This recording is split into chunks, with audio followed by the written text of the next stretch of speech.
Who gives a What shit? if my team member judges me? Who gives it? Do they Yeah. pay your bills? Are they there for your wife and your kids? Who are you worried that's judging you right now? They can't answer that question. Hey, Danny. Hey, what's up, brother? Danny, I obviously know you more than most, and you know me more than most, but there's some people who probably just turn on don't know you from a hill of beans. So before we get on today's topic, all right, tell people something about you, just 3 5 introduction of who you are, married, kids, business, blah, blah, blah. Yeah, married two kids. I have an 18-year-old and a 12-year-old. His birthday is actually today. I've been married for over 19 years now with my wife, Tal. I'm a dentist, a business owner, practice owner, and also a leadership coach as well. I focus mainly around dentists and business owners for coaching. And then, yeah, so I'm also a part of a coach in TKM as well with Sebastian. And I would say that's the skinny of it. Yeah, that's a short version. Whose birthday is it today? Noah's. I was He about to turned say, 12 did we today. just celebrate? I'm cracking my head like, did Well, we we just celebrate? we we turned it. We celebrate it multiple times, I guess. But Yeah. yes, we celebrated in California during your not your husband, your son's wedding. Celebrate there a little bit, but today's his official birthday. Holy crap. Yeah. That is just crazy. It's just growing. That's awesome. Speaking of sons, you were just at my son's wedding last weekend, which I'm still processing, digesting, and it's almost surreal. It really is. And here's the funny part. It only got real when I woke up the next day. My wife invited her into our family group text, so we wouldn't let her on. And she said, "Hey, welcome to the family." I was like, this is for real now. He is married on a group text. What the heck, right? But that started kicking off my processing and for real. At my wedding, you did something amazing. You did something that I've been chewing on since the wedding, and I want to have this podcast on. You invited your son, and you're teaching him how to be an entrepreneur. Tell us the story, what you said, and how you used the wedding to teach him how to be an entrepreneur. Yeah, so even up until the wedding, I'm always looking for opportunities to invest in my oldest son, Jaden. He's not going to college, smart as heck, but choosing not to go to college. He wants to be a business owner, videography, and do his own thing, create his own business. And so we've been working on this for years, investing in him. But this wedding was just a great opportunity to teach him about what it looks like as an entrepreneur every single day. And so even at that wedding, he needed to pay for his ticket to get to the wedding. Like, it was not something that I was like, yeah, it's a family friend wedding here, I'll take care of it. No, he's a grown man at this point, and I'm teaching him when you're a business owner, you've got to invest, and you never know what the outcome is going to look like, but you have a commitment. So he paid for the plane ticket, showed up a little bit later that day, and we were just hanging out before the wedding. So the wedding was the next day. We were there before, and we were sitting by the hot tub. And I was like, hey, son, as a business owner, you want to be a business owner, you want to be an entrepreneur. An entrepreneur takes risk. We do not take the safe route. We don't go the tried and true path. And so for this upcoming wedding, what would it look like for you to take risk this weekend at the wedding? What would that look like? You already invested the money to be here. You invested your time to invest in other relationships. What does that look like? And so he kind of pondered a little bit and thought about it. He said, hey, what risk for me this weekend would be if I asked a girl to go dance with me? And granted, he's never danced with the girl before. Like, he's been on a couple of dates and things like that, but he's never danced with a girl. He's not drinking or anything like that. But I was like, yeah, that's a great, I was like, that was better than what I could, think of. And he goes, that's it. I'm going to find a girl that I'm attracted to, that I like, and I'm going to dance with her. And I say, so what's your commitment at the end of the wedding? He's like, I will get a girl that I ask to dance with me. I don't know who that is yet, though. He hasn't met anybody. He hasn't. He doesn't know necessarily who's going to be there. But that was just his commitment. Yeah. That's so awesome. So let's back it up and do two things here. You're constantly investing in your son to be an entrepreneur. And we have a phrase, we treat me like I am, that's where I'll stay. Treat me what I can be, that's what I'll become. And you're constantly treating your son to be an entrepreneur because he made the commitment not to go to college, be a business owner, be an entrepreneur, be a videographer. I'm making fun of you because you said Yeah. videography. Videographer. Yes. In that context, you don't realize, at least I do, I get the privilege of watching you because you hold him to that standard of being. He is a videographer. He's an entrepreneur. So let me treat him like one. If he's going to invest in his relationships, into his customers, into his clients, then he's going to have to pay for his own plane ticket to a wedding. Now, listen, he just graduated less than a month ago. He Yeah, a just month turned ago. 18. This kid is a badass, but a lot of it is because the way you hold him and you treat him.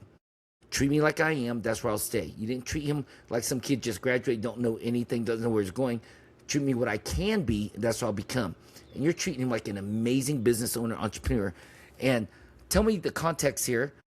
We're talking to somebody, you can say their name and all that, it's okay, it's context, because we talked about publicly. But you said, yeah, I made my son pay for his own plane ticket to the wedding of his uncle. I'm still laughing. I'm like, what the, Dan, you're crazy.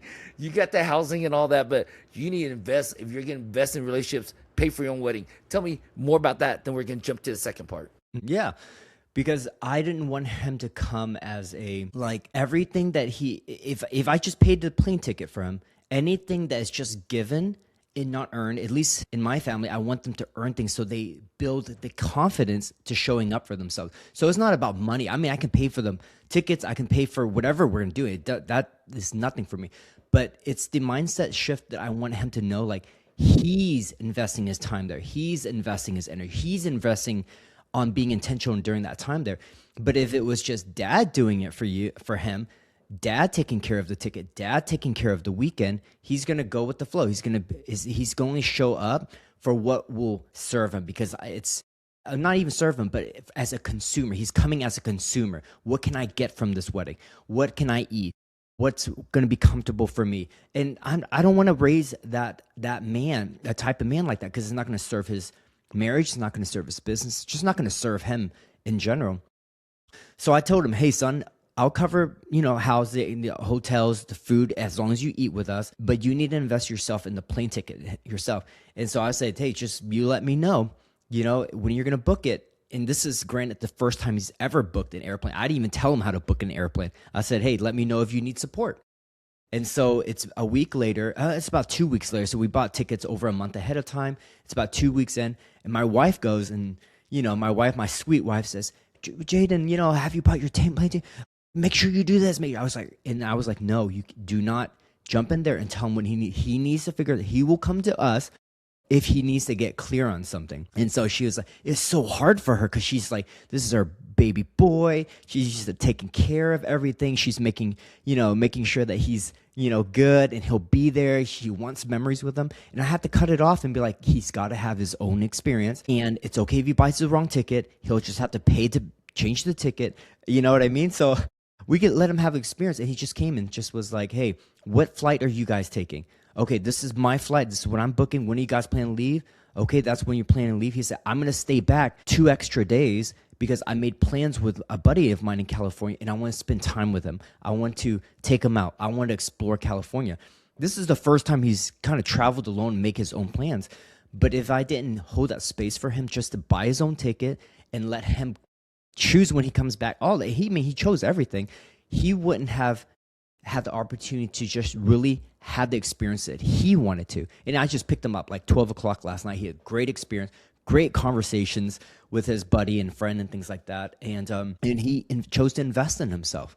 And it always pays dividends. Wow. Yeah. So you're breaking down principle that we're gonna unveil, reveal more of, not on this podcast, within the 5-day challenge, within the Forge training, but this concept of consumer versus contributor.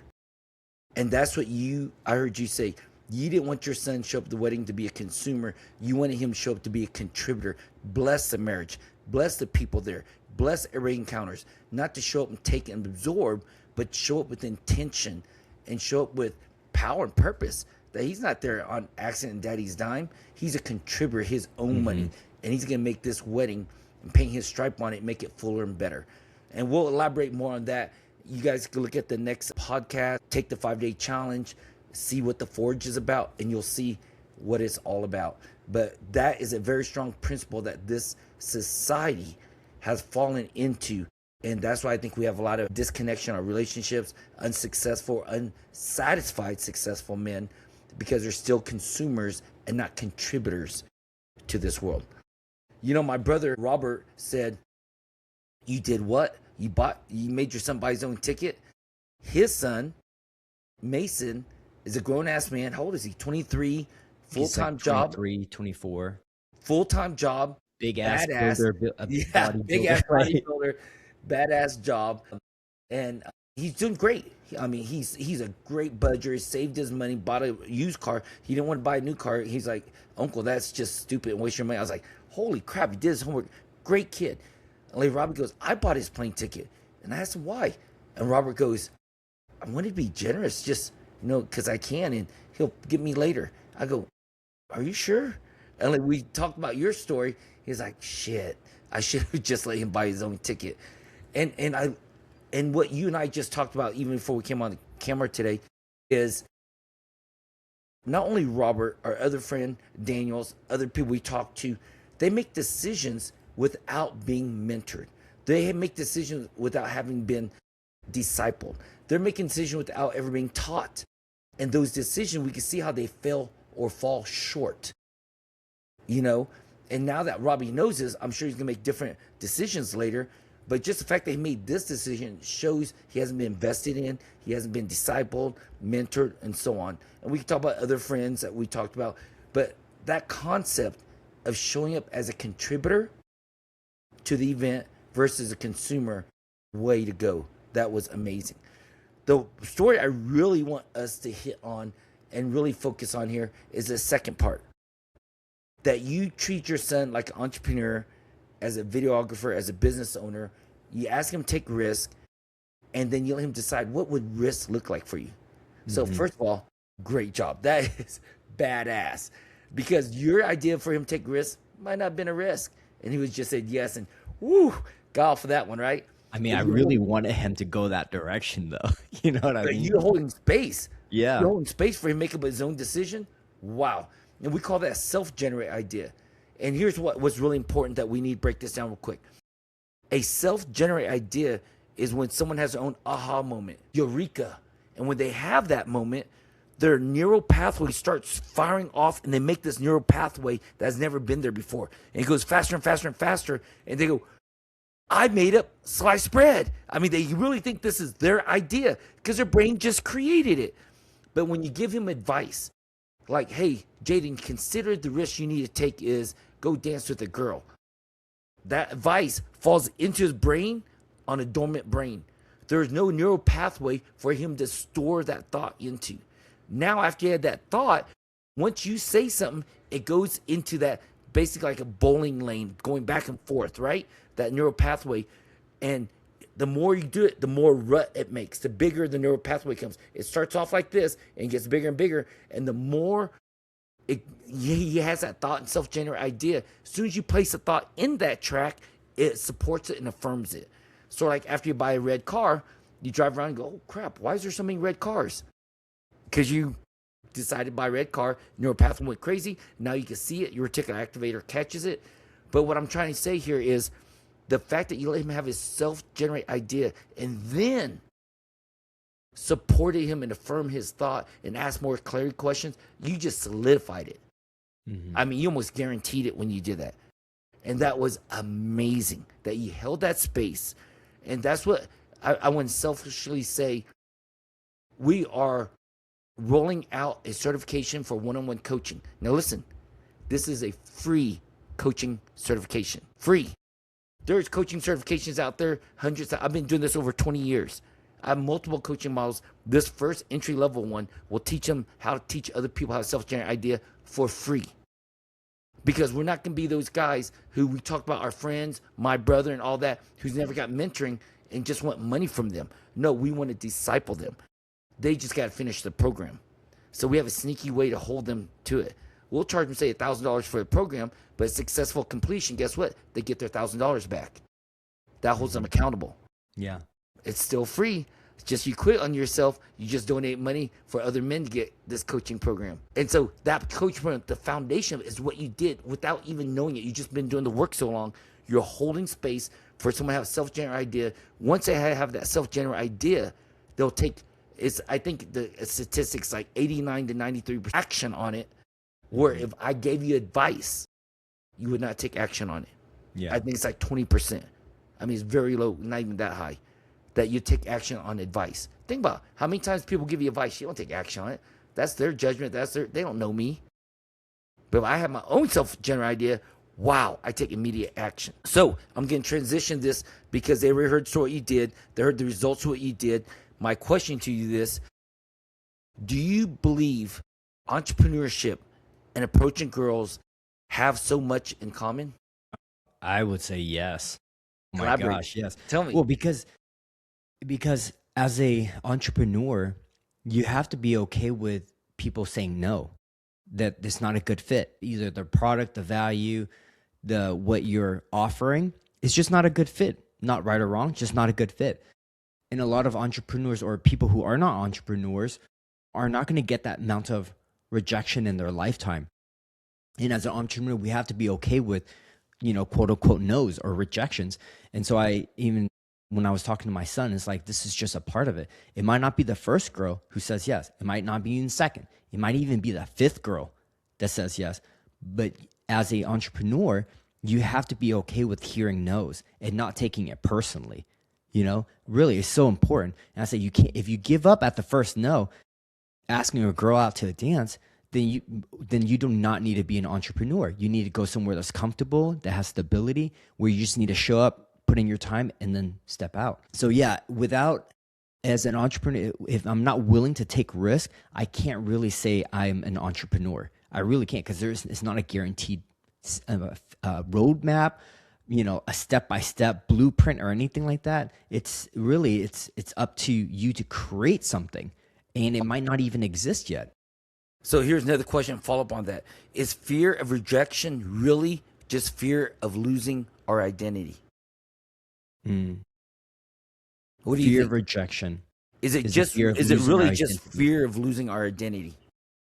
What do you Yeah. think? I would have to say so, because if they do say yes, then what does that make me? And if they do say no, it's almost like, man, everything that I thought about me, all of the identities, oh, I'm this great or I'm that great, I'm getting feedback from it right away. Like no's can be feedback on why it's a no. And that's scary for me, for my son, for anybody who's taking risk, because yeah, it really has to examines like how I'm showing up, because yeses are a byproduct of me showing up at times. It's 100%. I have an employee that's doing some social media organic marketing for the laundry business, and she's having a hard time. I'm like, I don't know how hard can it be. That's step 1 through 10. I mean, it's so clear, right? Contact small groups, initiate this conversation, DM, blah, blah, blah. And it's exactly what we're talking about here. It's a fear of rejection. It's just really fear of their identity. They don't even know these people, but they're afraid to ask them questions. Isn't that crazy? It's the stories that we have. Either we're affirming them or not affirming them versus recreating our own stories. So watch this. How many opportunities in business are missed because men wait until they're ready? Well, most businesses never even start because they're waiting for themselves to be ready. Very good answer. I mean, that's it. We're done. I mean, that's a great answer. Most businesses don't even start because they're waiting to be ready. And I just had a conversation. I won't say their names. They know who they are. And when I tell you this, they're both the same, different ethnicity, and I want to kill them both. I tell them they're freaking identical brothers that are different ethnicity. Different moms. Yeah. Yeah. Oh my gosh. And here's what they say. And they just did it on the call when I was coaching them this morning. And I said, I want to jump through the screen and kill them. So basically, we're talking about their next steps. And they ask questions. Instead of saying, I'm committed getting to A, B, C, all the way through Z, my target. And I will do A, I'll get to B, then I'll get B, I'll get to C, and I'm committed going through all. They're asking, What would it look like once I get to R? What does the steps F, T, U, V look like? And you know me, I lose my mind. I say, F you. You're asking, you want to know what everything looks like. It looks nice and Certainty. perfect. Have certainty before you say yes. Yeah, yeah. Well, that way And they don't look entrepreneurs can't do bad that. when they mess up. No, you just got to declare this is what Z looks like. I'm starting at A. What does B look like? How am I going to get to B? Once you get to B, pause, mini celebration. Now how I get to C. Reload and go again. But once a person needs to be ready, they will never even start. And that's a big common complaint. They won't even start going A to B, B to C, C to D, when they need to know every step, what it looks like, have certainty and safety. Because fear of rejection looking bad. So Yeah, good. because if they look bad or they're like a failure or whatever, then it's like so easy to feel the judgment of, the social circle, the peers. And I think we all, as anyone who started anything, had that fear, uncertainty. My son is even at 18 right now. He said he looks around at all his friends who are going to college. He said, I feel like I almost like, what if it doesn't work out? What if I made the wrong decision? What if, what if, you know, I'm doing the wrong thing. I mean, he has all of these natural fears about stepping out of the norm and it not being successful and looking bad. I mean, plain and simple. So yeah, and just hearing his own fears about it, hesitations about it, his even the insecurities about it. You know what I mean? He's Yeah, just very I think vulnerable his about fear it. is different though, brother. His fear is he's 18, just graduated. There's this natural path, and he's not taking it. He's creating his own path, right? And Yeah. not everybody's could be entrepreneur, but I think he's doing a great job. I'm talking about men who have experience, college degree, education. They're already owning and running their business. They don't have a fear of failure and rejection like your son. They have a fear of man's judgment. Yeah. What if I look bad? Yeah. Who gives a What shit? if my team member judges me? Who gives it? Do they pay your bills? Are they there for your wife and your kids? Who? Give me a damn list right now. Nobody. Give me your list. Nobody can tell me their list. So they give away their power to the damn neighbor, to the business next door, to people they don't even Their know. in-laws. That they don't even know. To people who don't give a shit about them. They don't pay for the bills. They're not there. I have a brother whose whole life just fell out under him. Career, lost his marriage, family, kids, whole bottom fell out. Where's your friends now? That's when you're going to know who's really, you know what he told me? Less than a handful. And as we started talking, okay, maybe 4. We got down to 3. And I was one of the 3. When the shit hit the fan, everything's on the ground. You don't have as many friends as you think. So here's my question. If at the end of his life, very great guy, just blew up his life at this season, right? Blew up his marriage, blew up his career, blew up everything. I mean, like he's starting from scratch. I mean, I was scraping him off the ground. It was that bad. And there's only 3 that would not judge him, that would stand with him, that would help him. Listen, where's this guy living now? No job, no family, no marriage, no kids. I mean, he's starting over zero, scraping him off the ground. And if he thought he could have the 5 closest guy, even though he knows hundreds of people, right? Influentially, he knows people, he influences them. But he has 5 that he feels safe and secure. He can share his story and all that. Then he realized maybe only 3. Why do we always worry about other people's judging us when the 3 that will stand you through thick and thin, why don't you ever ask about them approving of it, keeping you accountable? We don't have to worry about everybody's judgment. Most of us don't even have 3. Most of us, we're lucky to have 1. 2, we've really been working on our relationships, right? So think about it. Who are we afraid of? Whose judgment? As adult men, who's gone to college, who's got a business, who's already married, and all that, we lived enough life. We're not your son who's just barely venturing out, still under his parents' roof, leaving a path that was created for all these kids to go down like cattle in a slaughter. And he's saying, I'm not taking that route. Yes, he has a great lot of fear. It's more than people's judgment. But I'm talking about men who has Mhm. lived life and still afraid of other people's judgment. That's what Jesus came to set us free from. Mhm. Not the fear of man, but fear of God, his judgment. End day, we have to answer to him, not freaking men. So I love your answer, but it pisses me off.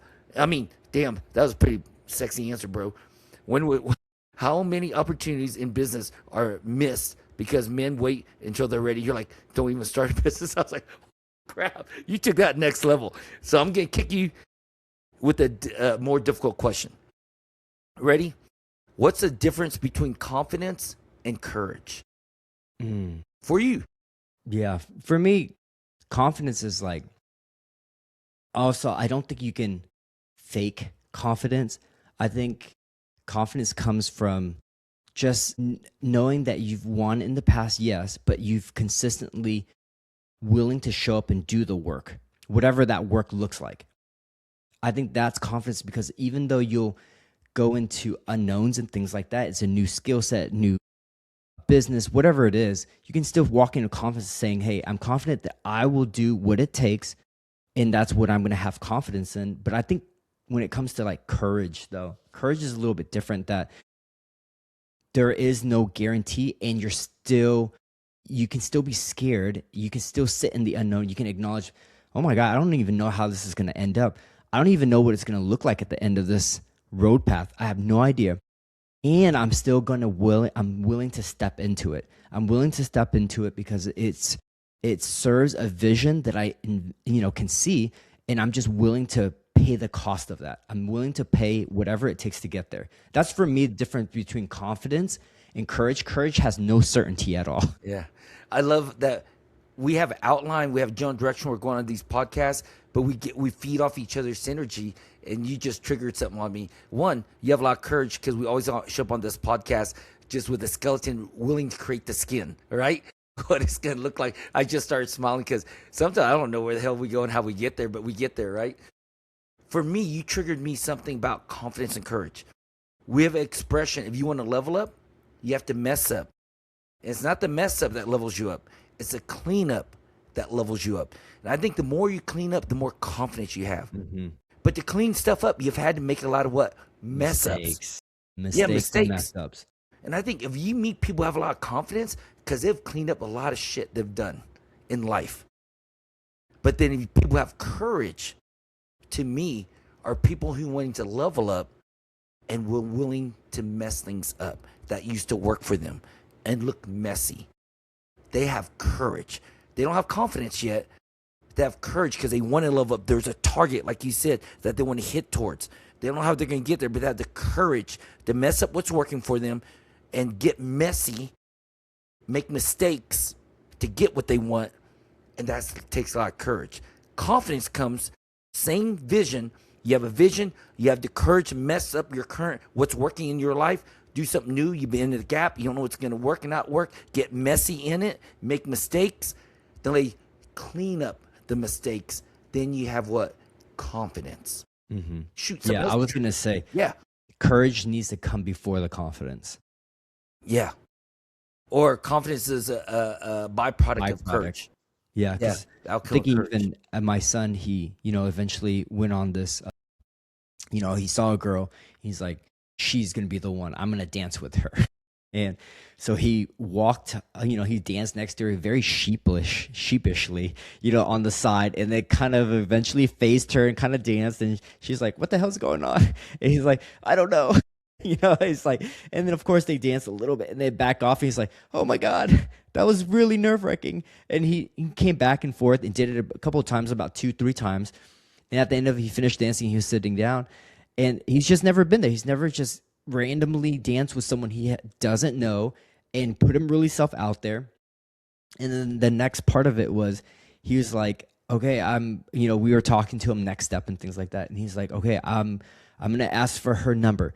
But I think he barely just found out what her name was, So he needed to find the courage to ask for her contact information, even though it's not familiar for him. he hasn't built the confidence to like do that yet on a regular basis. So hopefully it's not going to be too regular, but it took him a while to work up the courage. And eventually we talked to him. He sat there. He was just quiet. He slammed his chair down and he just stormed inside. We're like, what the hell just happened? He's like, I'm a man on a mission. So he went and did that. But it took him a lot of courage to walk where he just hasn't walked often or hasn't done before. Hey, I have a question. Why did you say hopefully he doesn't do that very often? But I don't want to be so like, I guess it becomes so, no, no, maybe more like his uncle who said there's a lot of fishes in the sea. And he's like, Or who just a said man that? or in general? Yeah. And Yeah, I was I like, I hear don't want you. him to become like a dog or anything like that. You know what I mean? I want him to, I want him to get confident where he knows he has it in his back pocket. He can execute it, but he chooses to do it intentionally. Yeah, but we just said I think confidence comes from having a lot of courage to be messy, make mistakes, and it doesn't happen once or twice. I think it happens after every time you hit a target. Then you have another gap. You have a new target. You get in that gap. You're gonna have to get courage and messy again, and it's gonna happen. I mean, as a parent, you better embrace yourself. I mean, my oldest son dated multiple girls, only had a couple serious girlfriends. My youngest son really hasn't had two serious girlfriends. Other one had one. My middle son had one. So they haven't had much, but you see their confidence is not that great. Their confidence is not that great. When you have a long-term relationship, 3 or 4 years, and you really never ask another girl again, 3 or 4 years is a long time. Even to know what dating looks like again, right? And the games they play, son of a biscuit. So I was just curious about that because I was wondering what was going in your head when you said, I don't want him to do it that much. But once you said, so he's not a man whore like his uncle with all the Yeah. other fishes in sea, I got it. After Okay. it literally saying that while the other, the girl that he Girls just right there. danced with was on the other side too. I was like, oh my Yeah, God. no discretion. I was like, okay, you don't want to be 30 something and not married. Okay, like 30 past 37. I was like, I got a couple other questions for us in different topic. So we just talked about entrepreneur. Now we're going to talk about being a consumer versus contributor. So most people walk into a room asking, "Who can serve me?" How can entrepreneurs' life change? How can the men's lives change? Listening to this, instead of walking in a room asking, "Who can serve me?" they ask, "Who can I encourage or serve?" For you, you helped your son, buy his own plane ticket, get there, own himself, being at a wedding. He's just not his dad's shadow. He paid to be here. He's committed to being a contributor. What can the men listening right now, instead of asking in a room saying, as a consumer, who can serve me? What would change in their life, our target audience, if they just ask, who can I encourage? Who can I serve in every room they walk into? hmm I think I heard your question as, okay, reframe the question. What would change in a man's life that's our target audience, instead of asking who can serve me when they walk into a room, I think, yeah, they got it. ask who can I encourage? Who can I serve? Yeah. As a consumer, someone walking in the room and thinking like, how can others serve me? I think they already are setting their mindset up that they're needy, that they don't have a full cup, that they need someone to take care of them, someone's attention, someone's validation, someone's affirmation. And so you're just setting that man, whoever that is, they're setting themselves up to be living in scarcity, and thinking about their own comforts, thinking about what they're willing or not willing to do in their comfort zone. But I even focus my boys before the wedding is like, hey, we're here at the wedding, but we're here to serve the people out the world. We're here to give. We're here to dance and allow other people to dance. You're here not just to find a girl to dance for you, Jaden. What if you just made one girl's give her a great night? Let her laugh. Let her feel like she can be just herself. Don't just go just for you for your dance. Say, what if your intention, your goal is, how can I make this other person's night memorable, right? So what would change in I these think guys we who are would listening, what live would change in their life? what would change in their life is they'd be in a place of abundance, like that they are more than enough. They have more than enough, and they have more enough to give. But instead of focusing on what can I get, scarcity, they're thinking, what can I give? And they will realize how much they really have to offer already.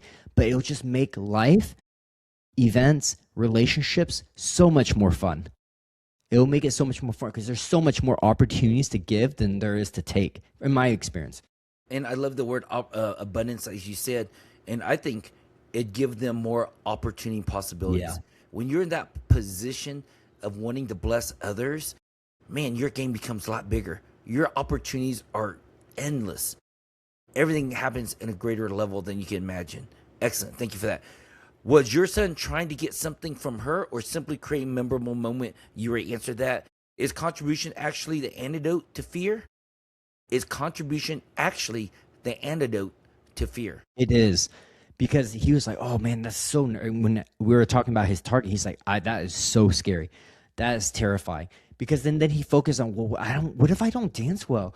What if What if I embarrass myself? What if she just like she judges me? And he's so self-focused. He was getting a little paralysis, and I was like, no, no, no. It's like when you're gonna ask this girl to dance, you're making sure she has a great time. You make sure that she laughs. You won at the end of the night if she laughed, if she had a good time. And I was like, focus on that. Just giving her experiences to make it fun. So it doesn't care. It doesn't matter if you dance goofy. Did she laugh? Yeah. Great job then. And so he was just able to, he doesn't dance, but he was doing his very best. He was dancing goofy. Did all these things, but it created space for her to have a good time and for him to have a good time because he wasn't so self-conscious about himself. No, you make me think of the word true love has no fear. Fear is the absence of love. And you've really taught your son to love himself. God loved him unconditionally. If he could come in that conversation with love, that experience of love, there's no room for fear. Because fear is the absence of love. And that's awesome. All right, you already answered this, but it's kind of, there's a different spin on this. Why do consumers wait while contributors create? Hmm. Why do contributors wait? I think While because contributors create. while Consumers contributors wait, create, consumers wait, contributors create. yeah, Why? Why do I think contributors create? consumers are is like they're so focused on their own appetites, how to make themselves more comfortable, how to make themselves, feel better. And within that, just that container is such a small container when I'm just focusing on this small human needs, my small ego, my small stomach, like it's just such a small container. But contributors, now they're looking and not just like where they're at, they're looking at everyone around them. This person's going to have different needs. This person's going to have different needs. This situation is going to have different needs. And they fill in that space and create a bridge. But there's so many more options for the bridges to as a contributor. But when they're just focusing on Suman, there's only one bridge and it's a small bridge and it just lays right side here, in my own mind's eye. So they just miss out on so many more opportunities just because they're focused inwardly. Because I hear you saying contributors create because there's such a big outward focus, so many more people besides themselves, and they have to create more. When it's just about you, it gets boring after a while. The game is so small. Mm-hmm. You're not creating anything. It's all about you. So wait, there's nothing to create. It's just waiting to be served, waiting to get fed, waiting, waiting, waiting. Very good. I like that. All right, let's continue here. Using your son's story, obviously, risk and masculinity. So these are some questions I came up with. We don't have to answer them all, but let's see what they say. Why are so many young men afraid to take social risks today? What's your opinion? You're with his friends constantly. Yeah. They're coming to the table, having conversations with you. So why are so many young men afraid to take social risks today? Yeah.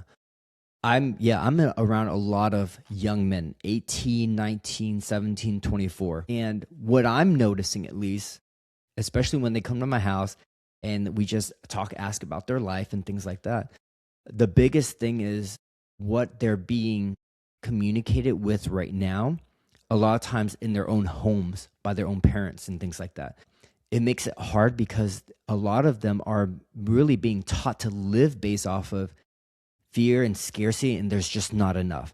And you have to live and do this thing in order to be okay. And I get it. The parents are just want their kids to survive, do well, have their own families. But they look at it in the scheme of there's only one way to do it. It's whatever my dad did. It's whatever my mom did. It's whatever this person did. Or And you if have you're to go to not doing it college that way, afterwards. say it again. Or you have to go to college Well, afterwards. you have to go to college afterwards. So here's And what I'm hearing you say: it's a prescription. it's If I very much a answer the question, why prescription. are so many young men afraid to take social risks today?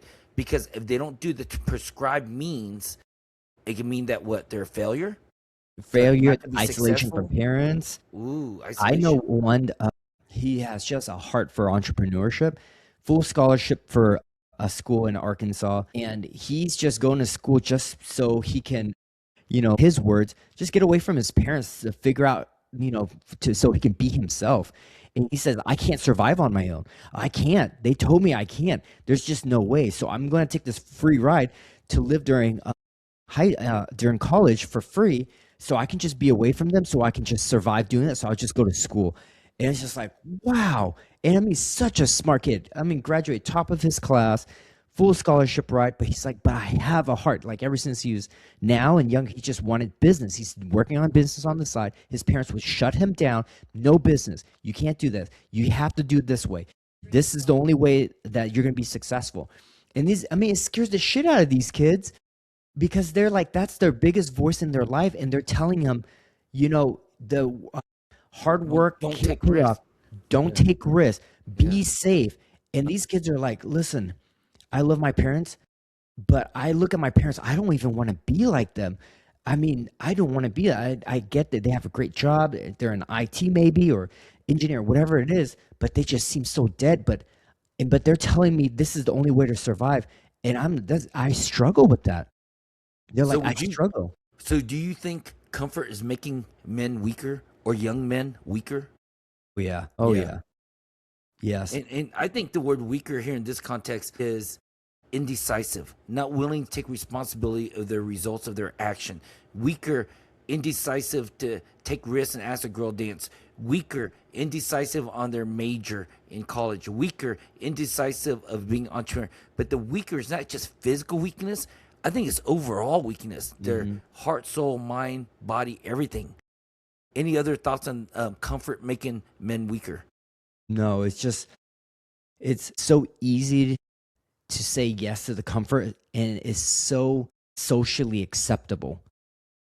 And that's what makes it even harder. It's just so very much socially acceptable to be comfortable. Weak. And we talk about, hey, we got to work hard and da da da da. And, so we talk this big talk as adults, but we do not live out that big talk as adults. As, as far as I can see, most do not. And it's like, why are we talking and being hypocrites? I mean, we are. I think we mean very well. We want kids to do well, but it's just we really say one thing, but we do not live that out, though. And how am I supposed to model for that for my children to take risks? Even right now, my son says, he thinks back and he's like, man, my dad did this. We have conversations. My dad did this. My dad took a risk here. My dad took a risk with my mom. My dad took a risk opening a business. My dad took a risk with leading men. My dad takes, financial risks and things like that. And I'm constantly like, I'm choosing to be at risk myself and step out of my comfort zone so that my sons and my family can see that versus just hear that. So you played into the next question. We're flowing here because the next question is this: what role should fathers play into pushing their sons into uncomfortable situations? They need to lead themselves first. Come I mean, on. shit, like if you cannot even take care of your own business and choose to be uncomfortable for yourself, how are you supposed to model that for your sons? I'm looking at all my kids' friends, and they're just mini versions of all their dads. You got someone who's quiet, isolates, passive. Son does the same thing. You got a kid who lies, but dreams big, never takes action, has so much motivation, but never takes action. I see it in their dad. And so I see all these men who live very double-minded lives, but we are not, and we're shocked when our kids aren't living the life that we envision for them. My son, he said, great. I mean, I was so affirmed the other month, this last couple of weeks. He's talking to a mom. She's about 44 years old. And he was just asking her so many questions. He was giving her space to just vent about parenting and things like that. And he supported one of her sons to start a little business. And he goes, one of them, and then he just chose to show up. She got pissed off, blah, blah. You're not being responsible. Anyways, he gave space for both of them. And he gave him some suggestions after they asked for it. And he said, I felt like my dad at his 6:30 a.m. calls. I felt like a coach coaching at a 6:30 a.m. call. I mean, he stayed late up for that conversation. But I was just like, what you talking about 6:30 a.m.? Like, I thought you're asleep during that time. But he's watching as I'm living out my own life, as I live out my faith journey and lead a King's Table, lead a Bible study, be a part of a Bible study, lead other people. But I got to remember that he's always watching. And if I'm not willing to, step into that discomfort too, knowing that my son's watching, then what else? There's no other reason why I would, my son's watching. He's got a marriage to live into when he grows up, and I want him to have the best. No, great answer. They should first be uncomfortable in their own life before they lead their sons. And I heard more is caught than taught, that your son is watching you more than what you're saying. And if he watches you get up 6:30 a.m. for your coaching calls, just think how much better it's going to be when you start waking up at 5 a.m. and take real coaching calls. I'm messing with you because that's what time I wake up, 5 a.m. I'm in a different time zone. But yeah, it's so funny. They watch you and you didn't think they were watching you. That's awesome. Okay, now we're going to shift to leadership. Using your son's story, if your son had been rejected, would you still consider it a win? And Yes. why? Yeah, he would still have won because he took the risk. He can't control the outcome 100%. I mean, there's only so many, girls, ladies out there that he can make a request on. And I would have been just as proud of him asking 15, 20 girls and all get rejected than getting the one that he asked and who did say yes. I mean, I was like, oh, thank God, I don't have to suffer watching him like go after one after another too, you know?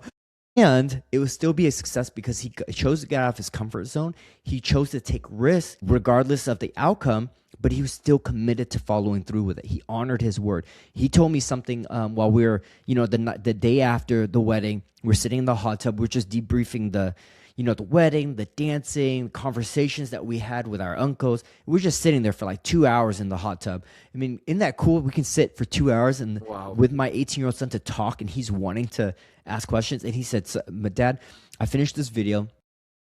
It took me 3 years to create this video. 3 years. I said, I made a commitment 3 years ago. After our conversation, every single day I wake up and before I do anything else, play games, do anything else, I'm going to work on this film that I'm creating for 2 hours every single day for the next, until it's finished, for 2.5 years.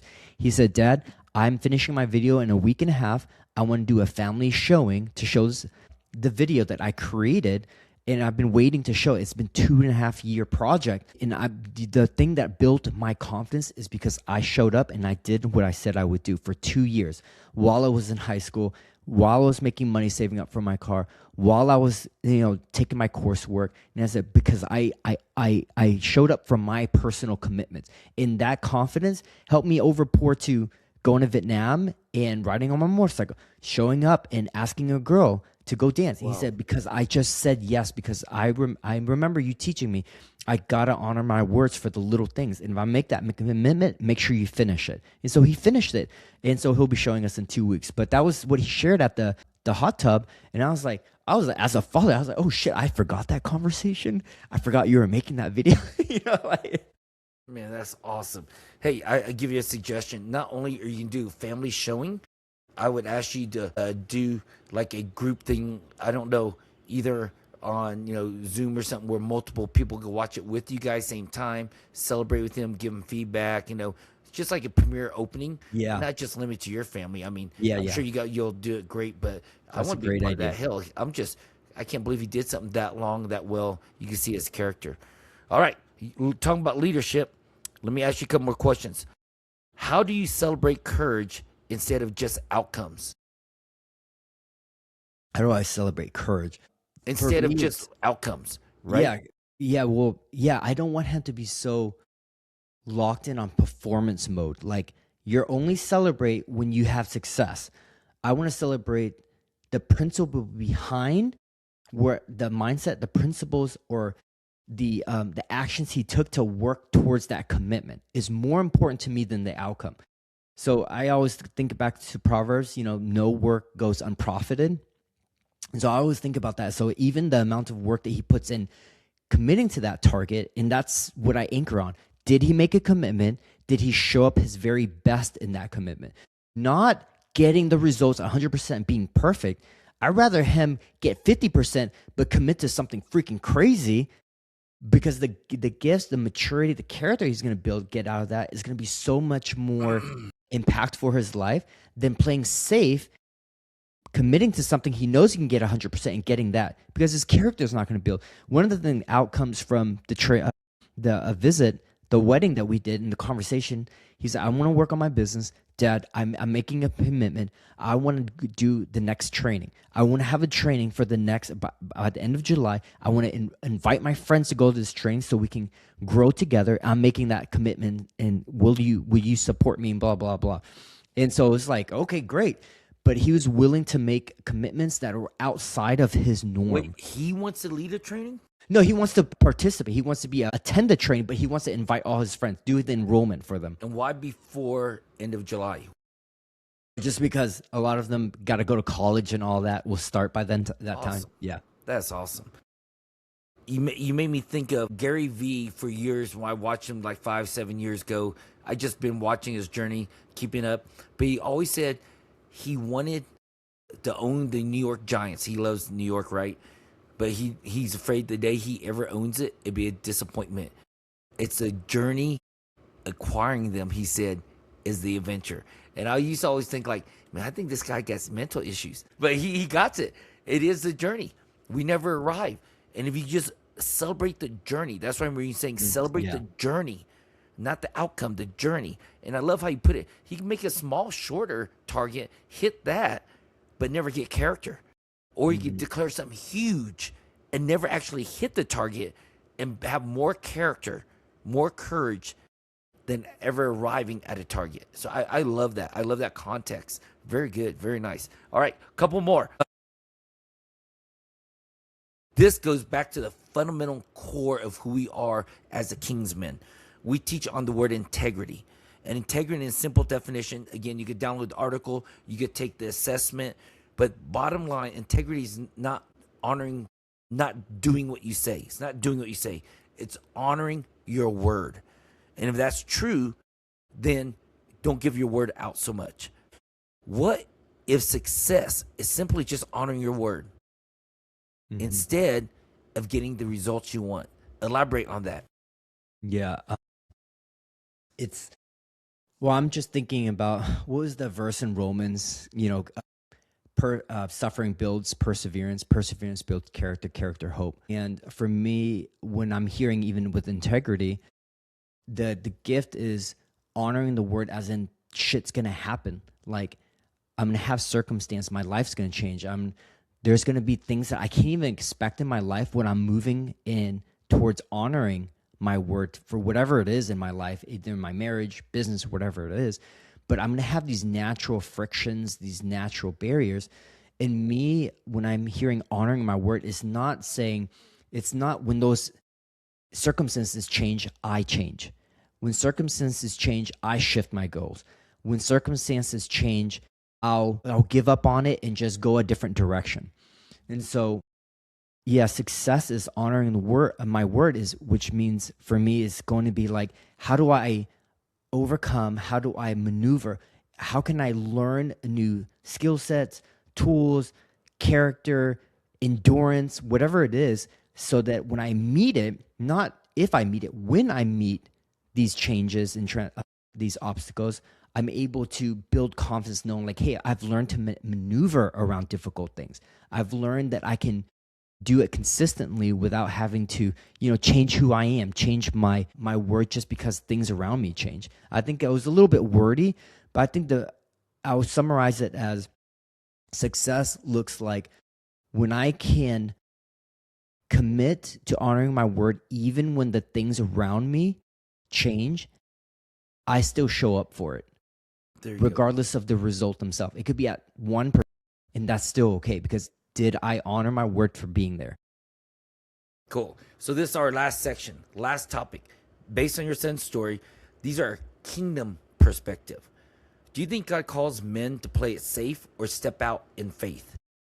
I never knew a single biblical character who had any certainty about where God was taking them. I mean, it was just constant, like one faith step at a time. And so, yeah, I don't understand how I can be a person of faith if I'm not living boldly, if I'm not living, stepping out with not 100% certainty and just leaning into that uncertainty. And I think it's really tough. It is really hard. I think it's the hardest thing to do is just to trust where God is leading me and where he's guiding me without me not wanting to know where that ends up. But as a kingdom leader, as a king's men, that's the commitment we make to follow Christ, follow Jesus, that he's going to be my Lord. I'm not going to be Lord. I don't need to know that blueprint. I just need to know the next line you need me to, jot down or go wherever. The next step, yeah. Awesome. This one kind of stumped me. I'm reading this with you as I go here. How often does God ask us to move before we have certainty? I think he's just constantly doing. Honestly, I feel like if I slow down enough and be still enough, there's always something on my heart that God's leading me towards. It's just me who procrastinates, makes excuses, justifies, or waits for more, certainty, before I take step into it. So I believe that he's constantly telling us to live boldly without certainty. It's just I rather choose not to. And it's really hard in America too, I would say, because everything is so structurally designed for certainty. Our roads are certain, our time is certain, our everything about, there's just this natural rhythm no matter where I go. And so certainty is just a part of the human experience here in America. So it's really hard Yeah. to live in uncertainty because everything is very certain in America. Yeah. And I'll tell you personally, when I know I'm certain about something, that's when I get scared because I'm like, shoot, the world just got smaller. It doesn't seem The as world fun. yeah. Yeah. I didn't factor in my wife, daughters, friends, clients, all their opinions of something. Then all of a sudden the world got smaller. It's just Sebastian what he wants. And so I hate that word certain. And then, you know me, I lose my mind when people have certainty. They don't want to talk about different stripes on a beach ball and stuff. I won't give them time of day. Just to me, it's like you've talked to every human being on this planet. So you know it all, right? It's like, how the hell? We've traveled extensively, you and I, overseas, multiple countries, different languages, and God's still working in ways that we couldn't imagine. You cannot have certainty, in my opinion. The only thing we have certainty about is Jesus Christ coming back. That's it. We don't know when or anything. Any other thing you have certainty about, I'd check yourself. Is faith simply spiritual risk taking? I heard fate, but I think you said faith. Sorry, right? faith. Yeah. Faith? Is faith, having faith, is faith simply spiritual risk taking? Well, define spiritual risk taking. Like spiritual risk taking, because when I hear that, I'm hearing, I'm just a whole bunch of things come to my mind. Initially, my gut reaction is yes. It's just taking one risk after another spiritually, not for the end result of, building $1 million business, $2 million business. But it's, for me, is like spiritual risk taking is how can I disciple more? How can I show up and build God's kingdom more in ways that I can't even picture or plan right now. Yeah.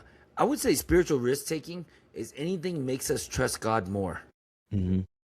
It could be expanding our business. It could be our marriage. And I think that's what you had a conversation with Jamie in your podcast interview with him.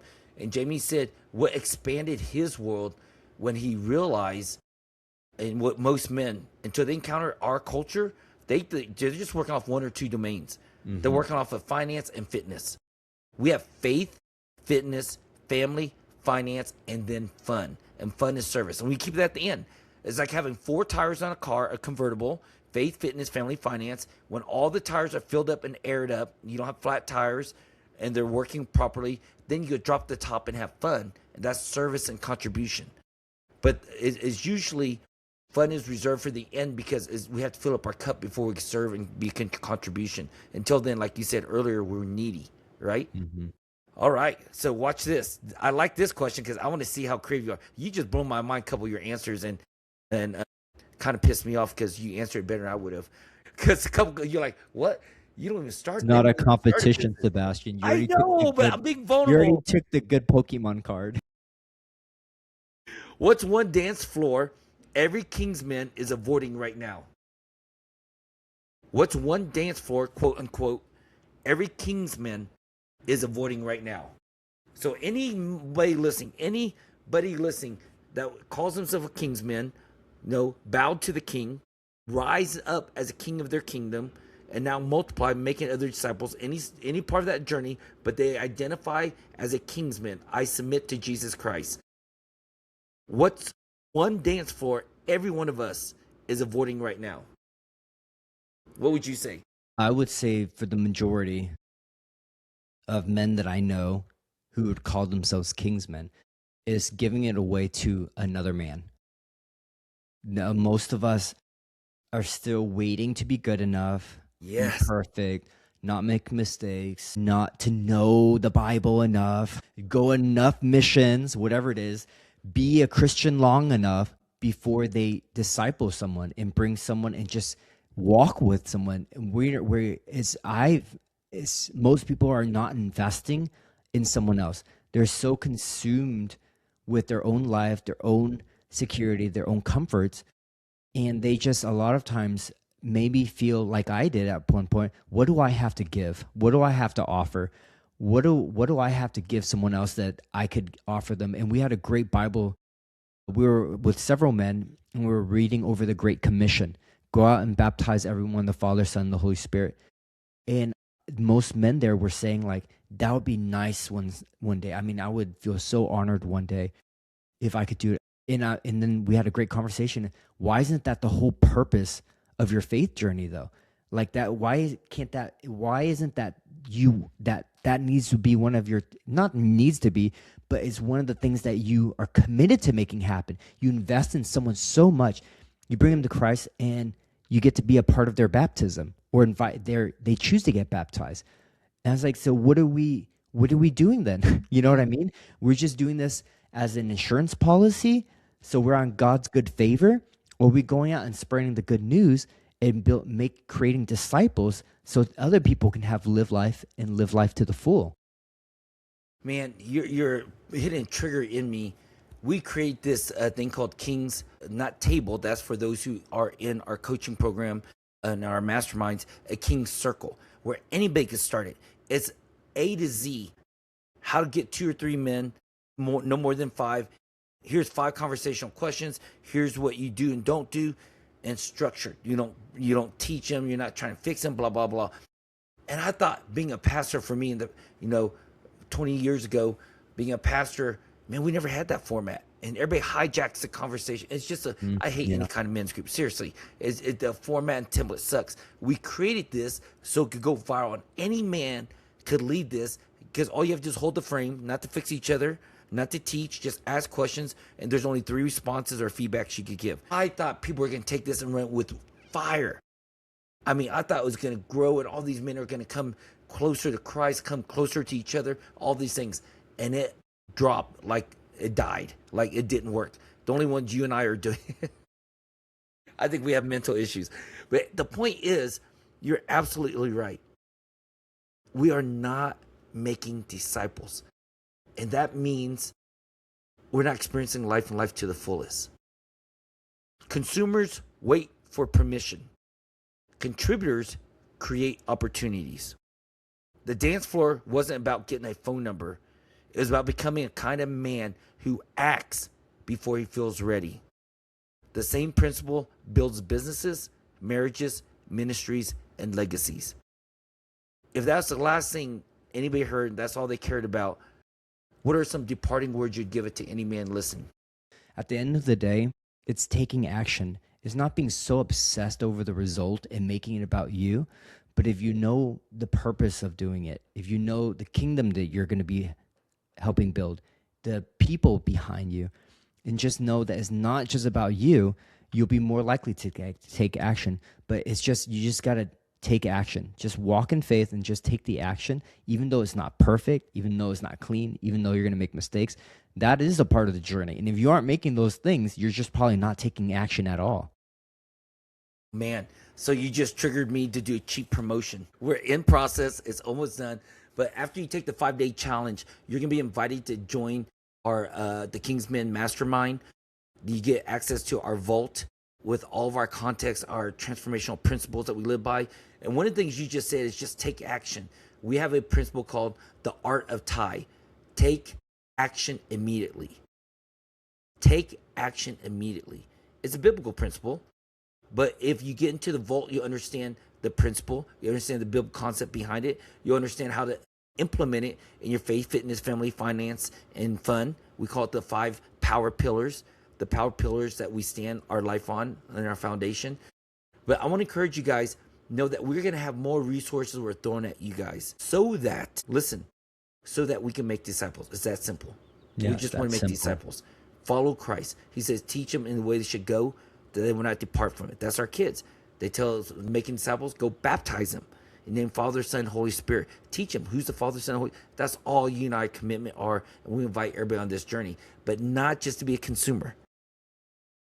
I want you to be a contributor. Take what we give you, like Danny said, and give it away. We have an expression. We say, give it away. Give it away. Tell them what your biggest takeaway is, what you're learning, what you learned from this video. Show them the links that we're going to give you for free products that you can use and consume and grow greater, but it's not for you, for your cup to get full and you can overflow for other people. And so, yeah, cheap plug, there is a Kingsmen Vault that has all our teaching principles, all that. It's included with our mastermind that we're offering, and you'll see all the links for that, and we invite you to it.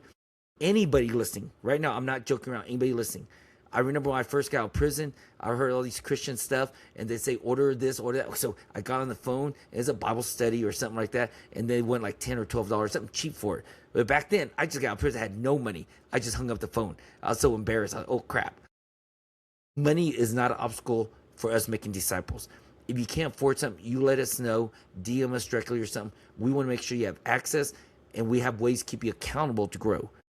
But once you quit on yourself, you quit on yourself. We didn't quit on you. We have accountability systems. We have structure. We'll throw the kitchen sink at you as long as you feed yourself and keep on giving it away and overflowing other people. So again, one more time, if anything we have, money is an obstacle for you. We know seasons happen. It's never an obstacle for you with us to keep on being discipled and growing your relationship with Christ and lead other men. Money will never be a barrier. We will break down every barrier to make sure you get discipled, and we have ways to keep you accountable. So DM us directly, and we'll take care of it. All right. Parting words. Your son, when's he going to get married? No, just joking. We'll work on a couple of dates. Yeah. So we're going to do what most people do because we need to do this, and there's a reason to do it. If you're watching this, please subscribe. That helps our algorithm. It shows that people even give a crap about what we're saying. 2, like it. 3, I really want you to afford it. That's part of giving it away. Just, hey, I was listening to this podcast. There's some good nuggets, or you can say the whole thing was great. Whatever you want, just listen to it. I usually send out podcasts I listen to. I tell them exactly what time to listen to it. Hey, at 4 minutes and this seconds. Hey, at 30 minutes and this second. I got a great nugget out of it. Once you speed up listening to there, and if it's good to you, you can listen to the rest of it. But really, forward this to somebody. Give it away. See, get their opinions. Start having a dialogue about it. Or just simply download the King's Circle and get 3 or 4 other guys, get together and start asking these questions weekly, consistently, and watch your life transform. It holds you accountable. It helps you declare where you want to go. Everything we stand for. All right, guys. Let's just teach them how to give it away. Let's do it. Ready? What? Let's give it away. 4, 3, 2, 1. Give it away. Give it away.